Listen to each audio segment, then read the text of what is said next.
Bill Ackman speaking at Grant's Investor Conference today, closed to the press, but according to a person who is in the room, Bill Ackman currently speaking about Starbucks and revealing about a $900 million stake in the company. That's 15.2 million shares. I'm not exactly sure if he has other exposure through options or derivatives or something like that, but in terms of a stake, I'm told it's about 15.2 million shares. Also unclear at this stage of the game whether it's an active position or a passive position, something that we would learn from a filing perhaps later on. But anyway, we're doing some more digging. You can see Starbucks up 3.75%. We have put in a call to Starbucks for their reaction, have yet to hear back.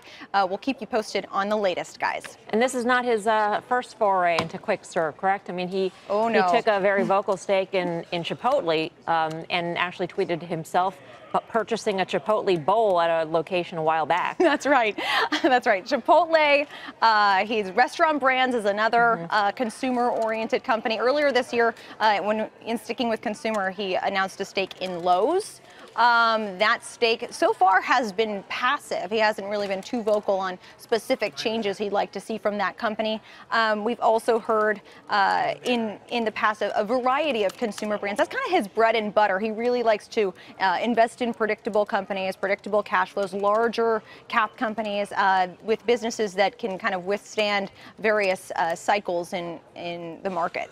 And his returns of late, Leslie, have improved? They have improved, up about 16% year to date. That follows 3 years of not only underperformance, but losses due largely to Valiant was a tough position for him, as well as the short in Herbalife, which he has since exited. So since he's gotten that behind him, he's really kind of focused on more of the long side of his book, and these bread and butter investments. Hasn't really been too vocal on any of his positions, rattling the cages for changes and agitating, with big proxy fights and things like that. So who knows if that may change with Starbucks, but we will see.